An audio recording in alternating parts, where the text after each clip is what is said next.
ಎಲ್ಲರಿಗೂ ನಮಸ್ಕಾರ. ಮನಸಾರೆ ಕನ್ನಡ ಯೂಟ್ಯೂಬ್ ಚಾನಲ್ಗೆ ಸ್ವಾಗತ. ಶ್ರೀ ತಿರುಪತಿ ಧನಕೋಟಿ ಗಂಗಮ್ಮ ದೇವಸ್ಥಾನ, ಬೆಂಗಳೂರು. ಈ ದೇವಸ್ಥಾನದ ಬಗ್ಗೆ ಒಂದಷ್ಟು ಮಾಹಿತಿ. ಅದಕ್ಕೂ ಮುಂಚೆ ಯಾರು ನಮ್ಮ ಚಾನಲ್ನ ಫಸ್ಟ್ ಟೈಮ್ ನೋಡ್ತಾ ಇದ್ದೀರೋ ಈಗಲೇ ಸಬ್ಸ್ಕ್ರೈಬ್ ಮಾಡಿ, ಹಾಗೆ ಪಕ್ಕದಲ್ಲಿರೋ ಬೆಲ್ ಬಟನ್ ಒತ್ತಿ.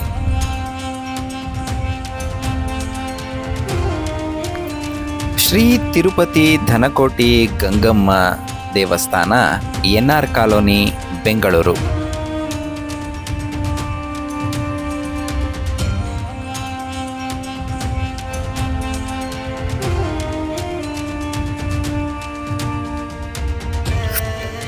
ಇದು ನೀವು ನೋಡುತ್ತಾ ಇರೋದು ದೇವಸ್ಥಾನದ ಮುಖ್ಯ ಪ್ರವೇಶ ದ್ವಾರ. ಈ ದ್ವಾರದಿಂದ ಒಳಗೆ ಪ್ರವೇಶವನ್ನು ಪಡ್ಕೊಂಡ ನಂತರ ನಮಗೆ ಕಾಣಸಿಗುವುದೇ ಶ್ರೀ ಗಂಗಮ್ಮ ತಾಯಿಯ ದರ್ಶನ. ಇನ್ನು ಹೊರಭಾಗದಲ್ಲಿ ಮುಖ್ಯ ರಸ್ತೆ ಇದೆ. ರಸ್ತೆಯ ಪಕ್ಕದಲ್ಲೇ ಇರುವಂತಹ ಈ ಆರ್ಚ್, ಅದರ ಒಳಗಡೆ ಹೋದರೆ ನಮಗೆ ಸಿಗೋದು ಈ ದೇವಸ್ಥಾನದ ಮೂಲ ಪ್ರವೇಶ ದ್ವಾರ.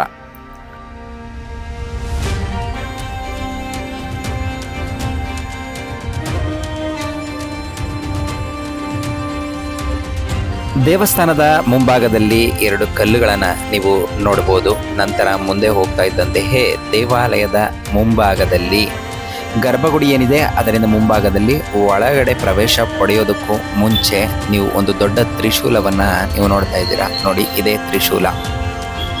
ಗಂಗಮ್ಮ ತಾಯಿಯ ದರ್ಶನಕ್ಕೆ ಹೋಗುವ ಮುಂಚೆ ನಮಗೆ ಕಾಣಸಿಗುವುದು ತ್ರಿಶೂಲ. ಎಡ ಮತ್ತು ಬಲಭಾಗದಲ್ಲಿ 2 ಕಡೆ ಕೂಡ ಮೆಟ್ಟಿಲುಗಳಿದೆ. ಅದನ್ನು ಹತ್ತಿ ನಾವು ದಾಟಿಕೊಂಡು ಹೋಗಬೇಕು. ನಂತರ ನಮಗೆ ದೇವರ ದರ್ಶನ ಸಿಗುತ್ತೆ. ಇಲ್ಲಿ ಆರಾಧಿಸಲ್ಪಡುವಂತಹ ಪ್ರಮುಖ ದೇವತೆ ಅಂದರೆ ಗಂಗಮ್ಮ ತಾಯಿ. ಗಂಗಮ್ಮ ತಾಯಿ ಗ್ರಾಮ ದೇವತೆ. ಊರಿನ ರಕ್ಷಣೆಗೋಸ್ಕರ ಈ ತಾಯಿ ನೆಲೆಸಿದ್ದಾಳೆ ಅನ್ನುವಂತಹ ಒಂದು ಪ್ರತೀತಿ ಇದೆ. ದೇವತೆಯಾಗಿ ಗಂಗಮ್ಮನನ್ನು ಪೂಜಿಸುವ ಸಾಂಪ್ರದಾಯಿಕ ಕರ್ನಾಟಕದ ಅನೇಕ ಭಾಗಗಳಲ್ಲಿ ಗಂಗಮ್ಮ ತಾಯಿಯನ್ನು ನಾವು ನೋಡ್ಬೋದು. ಗಂಗಮ್ಮ ದೇವರನ್ನು ನಾವು ಹಲವಾರು ಕಡೆ ವೀಕ್ಷಿಸಿದ್ದೀವಿ.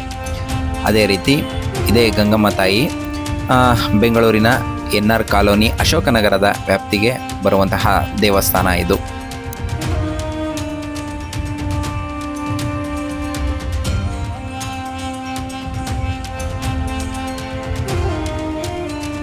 ಈ ದೇವಿ ಒಮ್ಮೆ ಕೈ ಹಿಡಿದ್ರೆ ಯಾವುದೇ ಕಾರಣಕ್ಕೂ ಕೈ ಬಿಡೋದಿಲ್ಲ ಅನ್ನುವಂತಹ ನಂಬಿಕೆ ಇದೆ.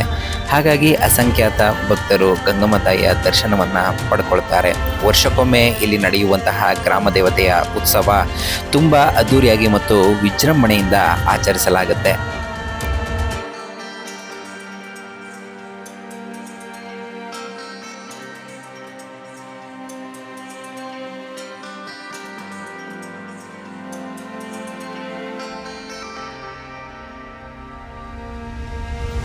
ಈ ದೇವಸ್ಥಾನದಲ್ಲಿ ಇರುವ ಪ್ರದೇಶ ಅಂದರೆ ಇಲ್ಲಿರುವಂತಹ ರೋಡ್ಗೆ ಗಂಗಮ್ಮ ಟೆಂಪಲ್ ಸ್ಟ್ರೀಟ್ ಅಂತಲೇ ಕರೀತಾರೆ.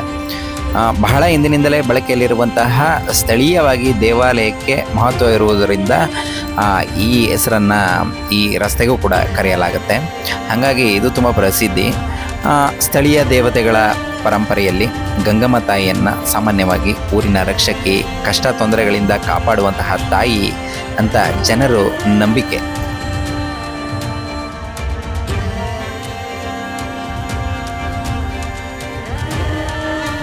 ವಿಶೇಷವಾಗಿ ಹಬ್ಬಗಳಲ್ಲಿ ಮತ್ತು ಉತ್ಸವಗಳಲ್ಲಿ ದೇವಿಗೆ ಅಲಂಕಾರವನ್ನು ಮಾಡಲಾಗಿರುತ್ತೆ. ದೇವಿಗೆ ಪೂಜೆಯನ್ನು ಸಲ್ಲಿಸಲಾಗುತ್ತೆ. ಅಭಿಷೇಕ, ಅಲಂಕಾರ, ಹೂವಿನ ಪೂಜೆ, ನೈವೇದ್ಯ ಎಲ್ಲವೂ ಕೂಡ ನಡೆಯುತ್ತೆ. ಇನ್ನು ವಾರ್ಷಿಕ ಜಾತ್ರೆ, ವಿಶೇಷವಾದಂತಹ ಉತ್ಸವ ವರ್ಷಕ್ಕೊಮ್ಮೆ ಇಲ್ಲಿ ತುಂಬ ವಿಜೃಂಭಣೆಯಿಂದ ಆಚರಿಸಲಾಗುತ್ತೆ.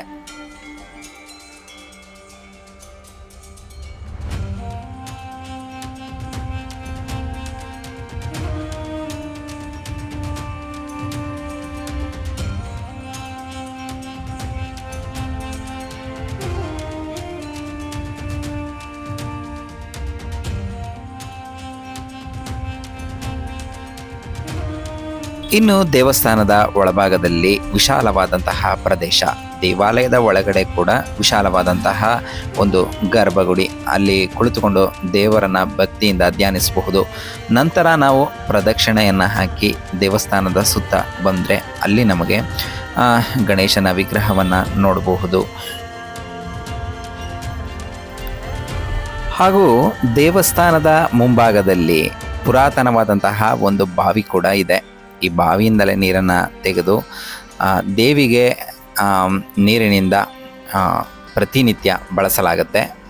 ಹಾಗೂ ದೇವಸ್ಥಾನವನ್ನು ನಾವು ಪ್ರದಕ್ಷಿಣೆ ಹಾಕಿ ಒಂದು ರೌಂಡ್ ಬಂದರೆ ಅಲ್ಲಿಯೂ ಕೂಡ ವಿಶಾಲವಾದಂತಹ ಪ್ರದೇಶ, ಮತ್ತು ನಾವು ನವಗ್ರಹ ದೇವಸ್ಥಾನವನ್ನು ಕೂಡ ಪಕ್ಕದಲ್ಲೇ ನಾವು ಕಾಣ್ತೇವೆ. ಮತ್ತು ದೇವಸ್ಥಾನದ ಹಿಂಭಾಗದಲ್ಲಿ ಇರುವಂತಹ ಅರಳಿ ಮರ ಆಕರ್ಷಣೀಯವಾಗಿದೆ ಮತ್ತು ನವಗ್ರಹ ದೇವರುಗಳನ್ನು ಕೂಡ ನಾವು ಇಲ್ಲಿ ಕಾಣಬಹುದು, ಪ್ರದಕ್ಷಿಣೆಯನ್ನು ಹಾಕಬಹುದು.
ಈ ದೇವಸ್ಥಾನ Vidyapeetha layout, Ashoknagar, Basavanagudi, NR colony, Banashankari 1ನೇ ಹಂತ ಇಲ್ಲಿ ಬರುತ್ತೆ. ಇನ್ನು ಈ ದೇವಾಲಯಕ್ಕೆ ಹೋಗೋದಾದರೆ ನೀವು KR ಮಾರ್ಕೆಟಿನಿಂದ ಕೇವಲ 6 ಕಿಲೋಮೀಟರ್ಗಳು ಅಷ್ಟೇ ಅಂತರ ಇರೋದ್ರಿಂದ ಬಸ್ ಸೌಲಭ್ಯ ಕೂಡ NR ಕಾಲೋನಿಗೆ ಇರುತ್ತೆ. ಹಾಗಾಗಿ ಈಸಿಯಾಗಿ ನಾವು KR ಮಾರ್ಕೆಟಿಂದ ನಾವು ಬರಬಹುದು.